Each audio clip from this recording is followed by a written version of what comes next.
Prezados irmãos, queridos amigos, que a graça e a paz de Cristo Jesus esteja com todos vocês. Que prazer enorme estar com vocês novamente nesta noite de sexta-feira, sexta-feira não, né? Já recebemos o sábado, portanto noite de sábado, né?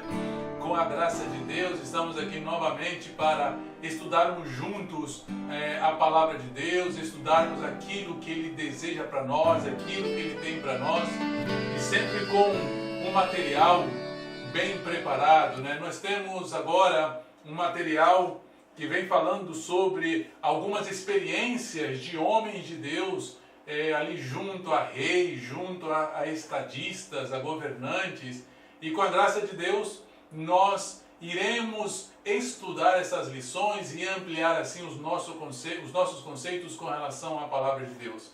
Nós estamos na terceira lição. Já estudamos duas primeiras lições que foram maravilhosas, as quais falaram um pouco sobre José, né? Por exemplo, a lição da semana passada, que veio falando sobre José, e também, logicamente, uma primeira lição que também vem trazendo uma outra experiência, um outro ensinamento maravilhoso para nós. Nós terminamos a lição passada falando sobre José, e sobre o povo de Israel ali no Egito, né? Mas antes de adentrarmos já o nosso estudo, aquele recadinho básico: não deixe de curtir o nosso vídeo, coloque o seu joinha lá, por favor, tá bom? É muito importante para a divulgação do nosso vídeo, para a divulgação do nosso canal. E se você ainda não se inscreveu, inscreva-se no nosso canal, é bem fácil. Aqui na parte de baixo do vídeo, aqui do YouTube, aparece ali inscrever-se. Basta clicar ali, se inscrever, basta também clicar no sininho para que você possa receber assim as notificações de um novo vídeo quando nós postarmos um novo vídeo no canal, tá bom? E divulgue o nosso material com todos os teus contatos aí pelo Facebook, pelo WhatsApp, sei lá qual é o tipo de mídia social que você esteja utilizando, mas divulgue essa lição, faça com que ela possa chegar a muitas outras pessoas, beleza? Então vamos lá, curtir, se inscrever e compartilhar o nosso material, tá bom? Muito bem. A nossa lição então, hoje, a lição desta semana, né, que nós estudamos e que vamos estudar pela manhã do sábado, ela vem tratando um pouco sobre ainda a atitude de Moisés, a relação de Moisés com o governante do Egito, né? Na semana passada, como eu estava dizendo, nós ficamos ainda ali no Egito, onde o povo ele havia ido ao Egito, havia sido convidado para ir ao Egito, né? E chegaram ao Egito 70 pessoas e depois eles se multiplicaram em grande maneira, se tornaram uma grande nação ali no Egito. Nós vimos que houve uma preocupação do faraó, né? Que com a nação do Egito que estava crescendo, se estava tornando muito grande, o medo dele era que se tornasse poderosa e pudesse se unir aos seus inimigos e assim fazer alguma coisa contra ele, né? Na lição nós percebemos que aquele faraó que estava naquela ocasião não conhecia ou não chegou a conhecer a história de José, né? Diante disso, diante dos estudos, percebe-se que era uma outra linhagem, uma outra dinastia de faraó que estava ocupando o trono naquela ocasião. E nós chegamos em um momento onde aquele faraó deu um decreto que todos os meninos do povo de Israel deveriam morrer, deveriam ser assassinados, né? E foi baixo esse decreto de faraó que nasceu Moisés, o que viria a ser o grande libertador do povo de Israel, né? É interessante que toda aquelas tentativas de faraó de fazer com que o povo pudesse ser de alguma maneira afetado, fazer com que o povo pudesse diminuir o seu número, era uma tentativa camuflada de Satanás de fazer com que o libertador de Israel não nascesse, né? Mas não foi assim. As nossas lições elas não são tão detalhadas, né? Elas dão largos passos na história aí, mas apenas para que nós possamos nos contextualizar, né? Então nós chegamos em um momento onde Moisés nasceu, nós já conhecemos toda aquela história de Moisés, enfim, que ele foi colocado numa cesta, soltado no rio, foi criado no palácio de Faraó, se tornou adulto, fugiu, foi preparado por Deus no Egito, até que ele regressou então ao Egito por ordem de Deus. E ele regressa ao Egito justamente para cumprir com uma ordem de Deus, para que agora o povo pudesse ser libertado. A lição de hoje nos coloca diante de Faraó, coloca Moisés e Arão diante de Faraó, e a nós também, que nós vamos estudar toda esta cena, né? Imaginemos como foi toda essa situação. Moisés, depois de alguns anos regressando ao Egito, já não como uma pessoa qualquer, já não como um egípcio, né? Já que ele foi criado com os costumes egípcios, mas regressando agora como um representante de Deus.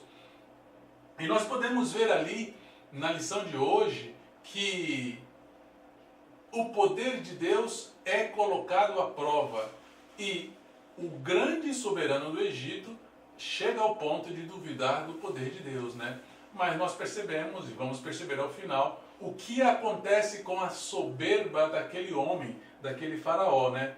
Na primeira pergunta, nós encontramos que Deus então confia a Moisés uma grande missão. E a missão era tirar o povo do Egito. Esta era a missão de Moisés. Não era uma missão fácil, entendamos dessa maneira. Não era uma missão fácil para Moisés, porque o povo já estava no Egito há aproximadamente 400 anos. E ele deveria sair dali. Faraó sabia que aquele povo ajudava muito no Egito. Ainda que escravos, mas era a mão de obra que tinha Faraó para construir seus grandes palácios, construir os seus templos. Era mão de obra para trabalhar na agricultura, era mão de obra para muitas coisas, né? Inclusive as mulheres também trabalhavam, como nós já estudamos na lição passada. Portanto, era o povo de Israel que trabalhava no Egito para fazer o Egito crescer. Portanto, não seria fácil chegar diante do faraó e dizer a ele: olha, Deus está dando uma ordem, a ordem é a seguinte, deixe meu povo ir. E foi justamente isso que aconteceu. Deus enviou Moisés diretamente a Faraó com esta ordem: deixe o meu povo ir. Deixe que meu povo saia do Egito e caminhe por 3 dias para me adorar. No texto bíblico de Êxodo capítulo 3, nós devemos entender algumas situações. Primeiro, Deus disse a Moisés: vá ao Egito, regresse ao Egito, né? E se apresente primeiro aos anciãos do povo. Por que ele deveria se apresentar aos anciãos do povo? Os anciãos do povo eram aqueles que eram os mais consagrados, eram aqueles que conheciam a história mais antiga do povo de Israel, né? Eram aqueles que conheciam tudo aquilo que havia passado com Abraão, eram aqueles que também tinham conhecimento que viria um libertador. E para confirmar a liderança de Moisés, era necessário que Moisés agora se apresentasse diante dos anciãos. E foi justamente isso que ele fez, seguindo aquilo que Deus havia ordenado: apresente-se primeiro aos anciãos de Israel. E assim a sua liderança será ratificada por eles, porque eles também aguardam o cumprimento da profecia do libertador de Israel, né? E junto com eles, você se apresenta agora ao rei do Egito.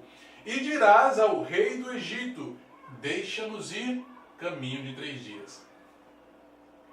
Primeiro, Deus a princípio ordena Moisés dizer a Faraó que o povo deveria apenas sair do Egito e caminhar por 3 dias para adorá-lo, e logo se entende, né, no texto que o povo deveria regressar. Note que Deus, a princípio, não estava querendo tirar o povo do Egito. Queria apenas que o povo saísse por 3 dias para adorá-lo em determinado lugar e regressar. O povo não podia adorar a Deus ali no Egito. Existem diversos motivos pelos quais o povo não poderia adorar a Deus ali no Egito. E um dos motivos era justamente que um dos animais que o povo de Israel deveria sacrificar para adorar o verdadeiro Deus, o cordeirinho, era, na verdade, o símbolo de um Deus no Egito, né? Portanto, diante dessas situações, era necessário que o povo saísse do Egito para adorar o verdadeiro Deus. Só que diante dessa proposta, Faraó, ele não aceitaria, e Moisés foi advertido disso, né? Moisés foi advertido por Deus disso, né? De que Faraó ele não iria aceitar essa proposta, né? De deixar o povo ir. Aqui surge uma pergunta interessante e que deve nos fazer pensar e analisar um pouco, né? Era necessário pedir autorização ao Faraó para que o povo pudesse sair do Egito? Se era o povo de Deus, por que então Deus ordena isso a Moisés? Vá até Faraó e peça a ele autorização para que vocês possam sair. Qual era o intuito? Qual era o propósito disso? Deus poderia tirar o povo dali sem autorização de Faraó? Poderia. Mas por que não o fez? Pensem. Não vou dar a resposta a vocês também. Pensem um pouco que quando vocês forem aí em suas respectivas igrejas estudarem a lição, discuta um pouquinho sobre isso. Por que é que Deus está pedindo, através de Moisés, autorização a Faraó para deixar o seu povo ir? Bom, seguimos. Havia então um propósito inicial. O propósito inicial era que o povo saísse do Egito para adorar a Deus. Foi essa a ordem que Moisés recebeu de Deus e que ele deveria levar até Faraó. Primeiramente, ele deveria congregar o povo para adorar o verdadeiro Deus. E era algo que o rei poderia conceder. Era algo simples. Simples, olha, vou deixar vocês ir. O rei poderia ter atuado dessa maneira, deixarei vocês ir. 3 dias, não tem problema, para que vocês possam adorar o vosso Deus. No entanto, Moisés já havia sido prevenido que Faraó ele resistiria ao apelo de deixar Israel ir, justamente porque ele temia que o povo realmente fosse embora de uma vez.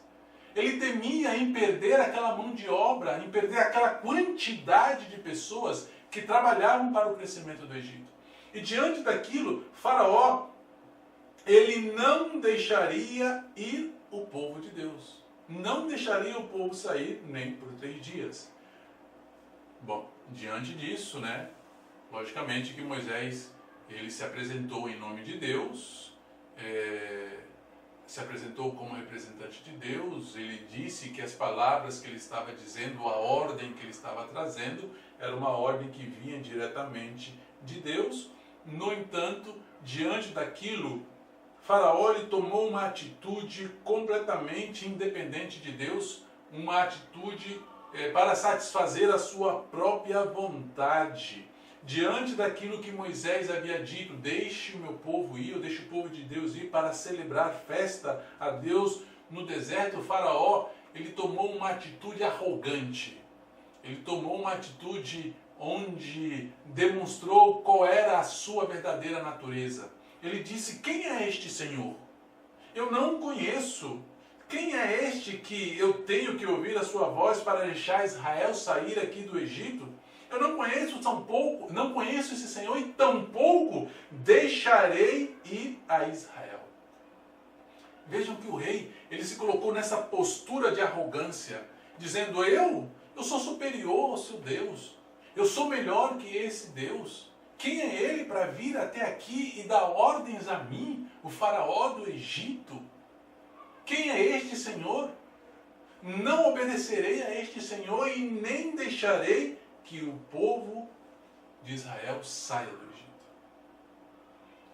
O pedido feito era algo simples, como eu disse.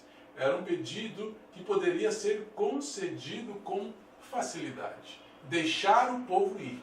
Mas a atitude de Faraó foi uma atitude arrogante. Foi uma atitude de soberba. Foi uma atitude de se colocar acima do Senhor dos Exércitos.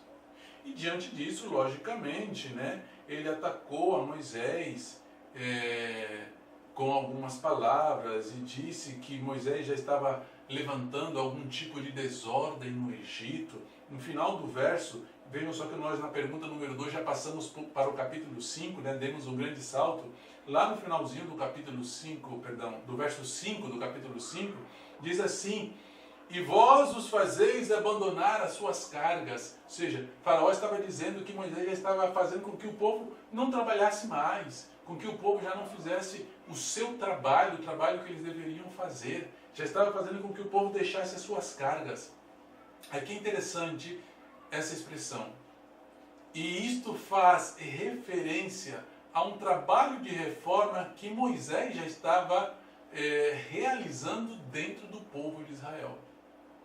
Aqui Faraó está fazendo alusão ao fato de que o povo agora já estava observando o sábado.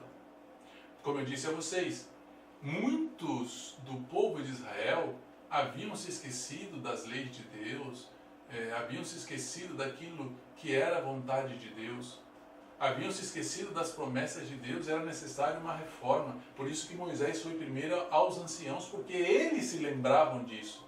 Então era necessária essa reforma e Moisés começou essa reforma com a lei de Deus. E o povo agora já estava observando a lei de Deus, observando o sábado, porque Faraó fez referência. Olha, Moisés, você já está dizendo ao povo que não trabalha aos sábados. Era necessário também essa reforma. Vejam só, ele estava fazendo um trabalho de libertação do Egito, mas ao mesmo tempo realizando uma reforma para que o povo pudesse trazer à mente novamente qual era a vontade de Deus. O pensamento inspirado da pergunta número 2 fala que não foi por ignorância que Faraó agiu daquela maneira contra o verdadeiro Deus, desafiando o poder de Deus. Na verdade, era um misto de ódio, era um misto de desafiar a Deus. Supõe-se, né, que Faraó já havia escutado, sim, do Senhor, do Deus de Israel, mas aqui ele, com ódio, ele desafia o verdadeiro Deus. De todas as nações já apresentada na Bíblia, o Egito foi aquela que desafiou de maneira mais ousada, de maneira mais aberta, de maneira mais arrogante a existência do verdadeiro Deus, que desafiou os preceitos de Deus, através do seu representante, Faraó. Vejam só, que por conta de uma pessoa, por conta de Faraó, toda uma nação iria sofrer as consequências. Toda uma nação padeceria. Mas ainda assim, diante disso, né, Deus continuaria trabalhando através de Moisés para que o povo dele pudesse sair do Egito. Apesar de que Faraó se sentia superior a Deus, o povo, ele sairia do Egito, porque Deus já havia dado esta ordem. E aqui nós vemos uma mudança, irmãos. Ainda no capítulo 5, né, nós encontramos que o povo ainda sairia do Egito apenas para adorar a Deus, né, por 3 dias, sairia do caminho de 3 dias e regressaria, iria ao deserto para adorar a Deus. Vejam só, não seria no Egito, faz ênfase novamente, iria ao deserto para adorar a Deus, né? E já na pergunta número 3, nós vemos que há uma mudança agora. A mudança é que o povo já não iria apenas por 3 dias, que o povo agora sairia por completo do Egito. Deus já não queria que o povo permanecesse no Egito de maneira alguma. Na verdade, já era o propósito de Deus tirar o povo do Egito. A princípio, quando Deus pede que fosse apenas por 3 dias, não é que há uma mudança de propósito, já estava em seu propósito que Faraó tomasse aquela atitude e que o povo, que ele não deixasse o povo sair e que mais adiante o povo teria que sair de uma vez do Egito. Portanto, na pergunta número 3, nós já vamos passar diretamente para alguns sinais e maravilhas que foram realizados, né? Deus já havia advertido a Moisés de que Faraó poderia pedir a ele algum sinal, dizendo: se você vem em nome desse Deus, nos dê algum sinal, né? Então nós encontramos ali que Deus ordena a Moisés que fizesse algo muito interessante. O fato é que a vara de Moisés ela seria transformada em uma serpente. E justamente isso aconteceu. Diante de Faraó, Arão jogou a vara de Moisés e essa vara se transformou em serpente, né? É curioso que essa vara de Moisés também é conhecida como a vara de Deus. Este cajado, ele foi utilizado em diversos momentos da vida de Moisés. Por exemplo, vai ser utilizado na primeira praga, quando foi o lago transformado em sangue. Foi utilizado mais adiante, quando o povo já estava no deserto, quando Moisés utilizou o seu cajado para ferir a rocha, né? Então, esse cajado era conhecido como a vara de Deus ou o cajado de Deus. No momento em que Moisés lança, então, o seu cajado, Faraó não fica nada espantado com o que acontece ali, né? Aquela vara se transformando em serpente. Ele chama, então, os seus magos. Diz o texto bíblico, né?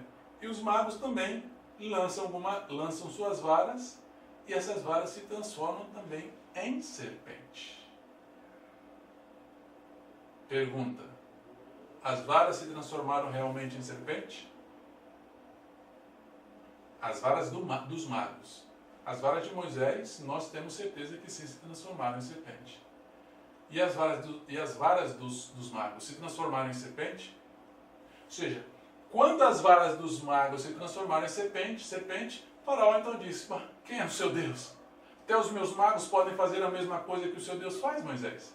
Por que eu tenho que obedecê-lo então?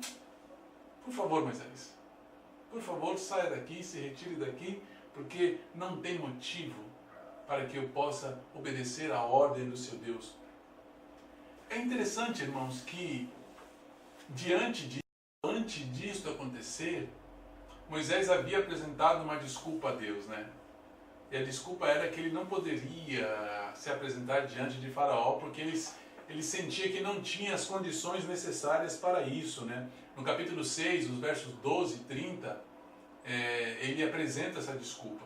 Então, aqui nós encontramos, nessa pergunta número 7, o momento onde Deus, ou pouco antes, Deus elimina completamente esta objeção de Moisés. Quando Moisés colocou a objeção, ele disse: Moisés, você está indo em nome de quem?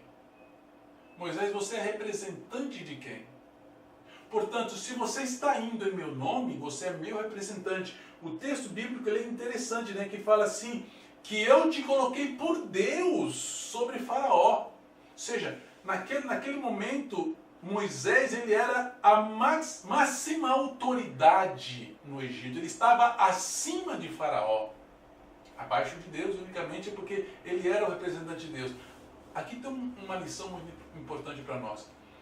Todos aqueles que são representantes de Deus estão acima das autoridades deste mundo. Sempre que esse representante de Deus, sempre que essa pessoa vai em nome de Deus, um representante de Deus, ele vai com a autoridade que é dada e outorgada por Deus.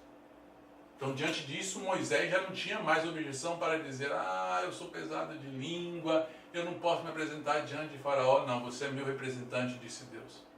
E ele ainda tinha um profeta, e esse profeta era Arão, que sempre iria acompanhá-lo em todos os momentos e ocasiões, né? Portanto, acabou as objeções de Moisés. E ele ali então foi como representante de Deus, aquela vara se transformou em serpente, as outras varas dos magos também se transformaram em serpente, e aconteceu que a vara de Moisés, aquela serpente que se foi transformada na vara de Moisés, engoliu as duas outras serpentes dos magos, né? Na verdade, a serpente dos magos não eram serpentes, né?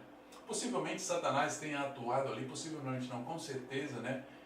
Os magos trabalhavam com poderes ocultos, bruxaria e essas coisas, né? E com certeza ali eles foram instrumentos de Satanás, né?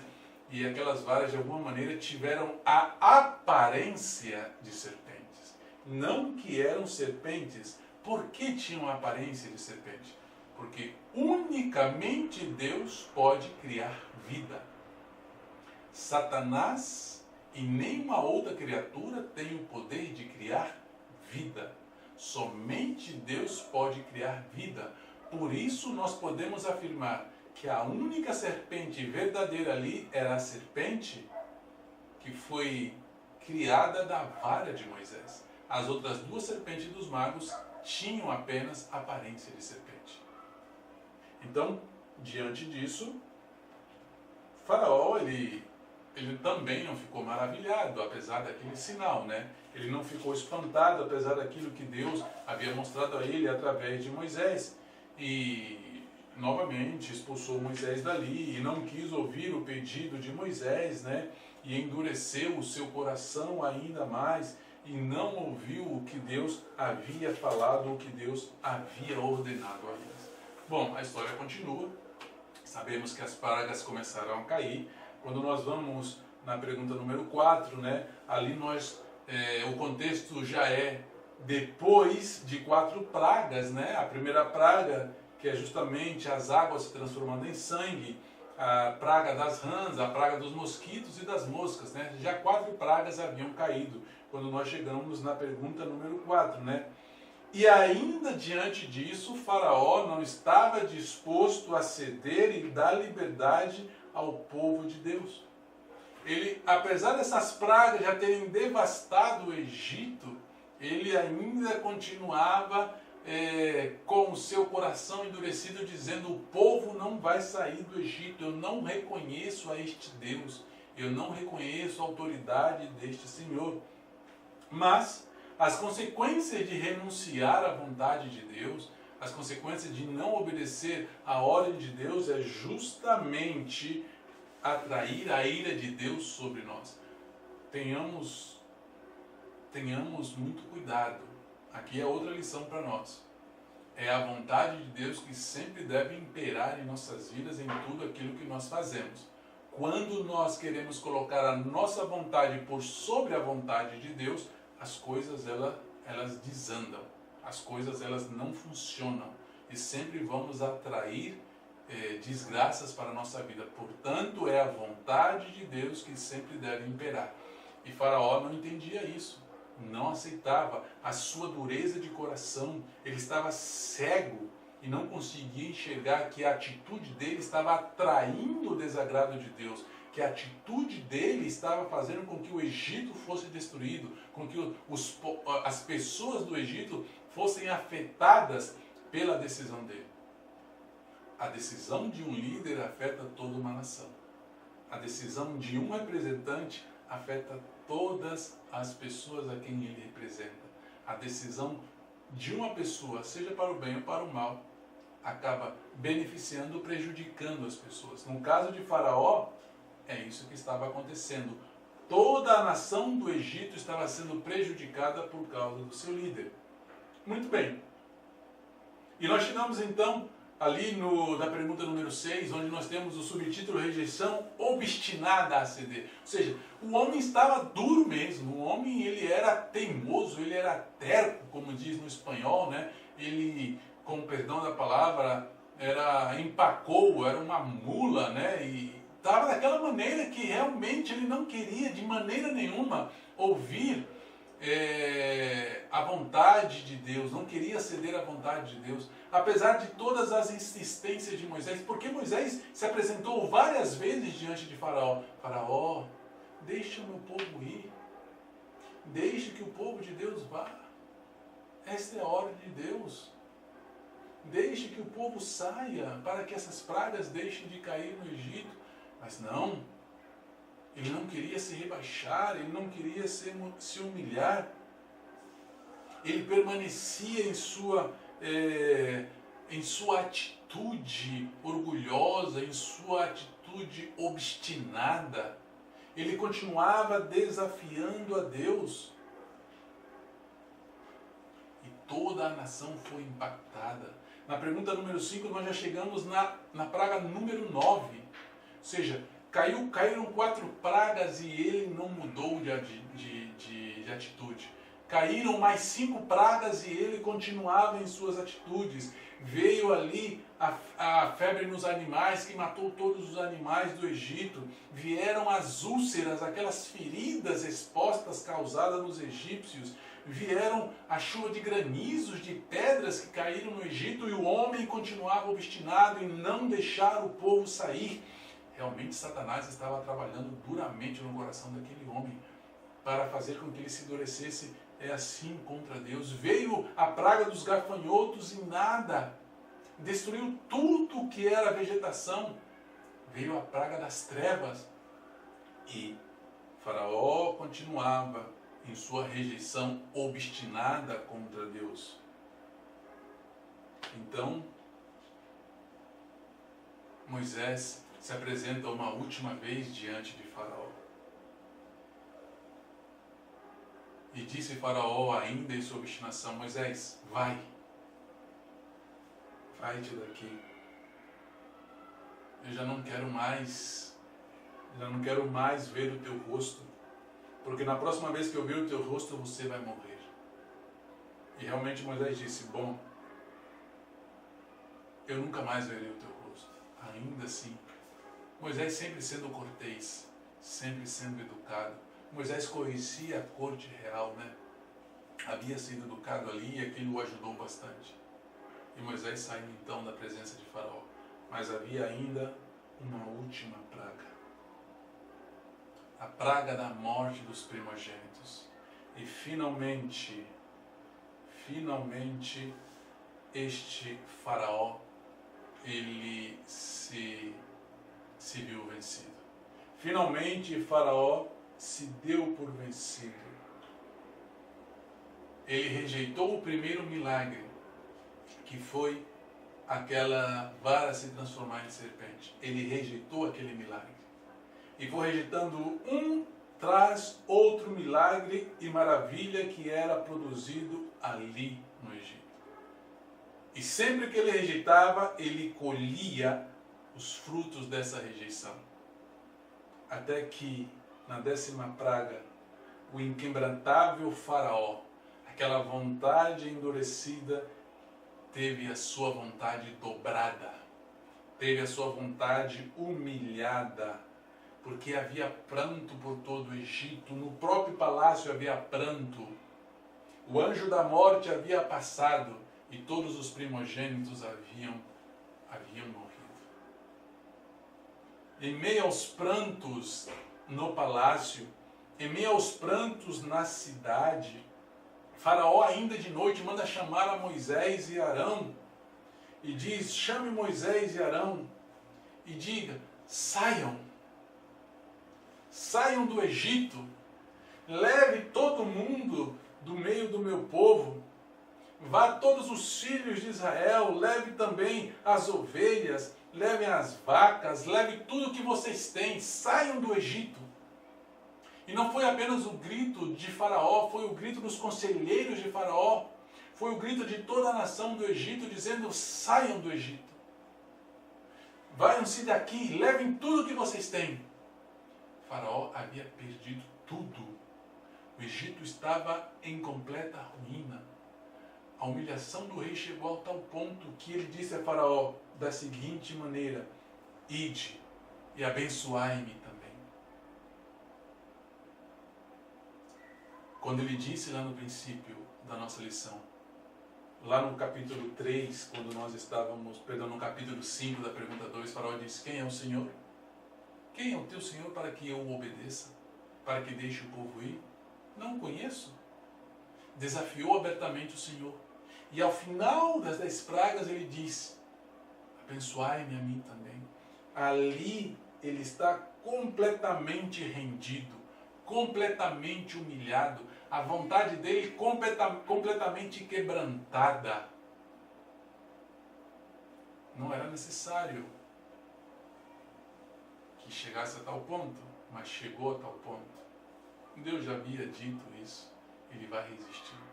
E resistiu realmente. Mas teve a sua vontade quebrantada, teve a sua vontade humilhada. Sempre que alguém resiste a Deus, ele vai ser quebrantado. Sempre que alguém resista e desafia a Deus, ele vai ser humilhado. Assim como foi Faraó. Porque a vontade da criatura, do homem, nunca vai imperar. Vai ser sempre a vontade de Deus que vai permanecer. É sempre a vontade de Deus que vai permanecer. Cedo ou tarde, todos nós devemos reconhecer isso. Todas as criaturas devem reconhecer isso. E é sempre melhor quando se reconhece diante do primeiro milagre que é mostrado. E Faraó não quis reconhecer isso diante de um primeiro milagre. Esperou vir as consequências. E todo o Egito foi destruído. Toda uma nação foi destruída por causa da soberba daquele faraó. E ele foi humilhado. Saiam. Se vocês não saírem, todos nós seremos mortos. Foi então que o povo saiu do Egito. Foi então que Moisés levou o povo para fora do Egito. É interessante que nós encontramos na última pergunta algumas citas referente a fazer a vontade de Deus. Ali o salmista diz: deleito-me em fazer a tua vontade. Mateus escreveu sobre Cristo dizendo: Pai, passe de mim esse cálice, mas faça a tua vontade e não a minha vontade. E Paulo ainda escreveu aos Efésios que nós devemos entender qual é a vontade do Senhor, que nós devemos aprender a fazer a vontade do Senhor. É o que importa. A vontade de Deus deve ser primordial para nós. Em Faraó nós conhecemos ou temos uma grande lição. A lição de como não devemos agir diante da vontade de Deus. A lição de como devemos atuar quando nós conhecemos qual é a vontade de Deus. Para que não possamos atrair sobre nós consequências desagradáveis, não possamos atrair sobre nós a ira de Deus. Que Deus possa nos abençoar, que o Espírito Santo possa nos iluminar e que a cada dia possamos estar dispostos a fazer a vontade de Deus. E não se esqueça da pergunta que eu fiz lá no começo. Por que Deus, através de Moisés, estava pedindo a Faraó autorização para que o povo pudesse sair? E vejam só que nós terminamos a lição e o povo apenas saiu depois que Faraó disse: vai. Por quê? Pensem, estudem, analisem esse princípio e na próxima lição nós daremos a resposta. Que Deus possa te abençoar. É meu desejo em Cristo Jesus. Amém.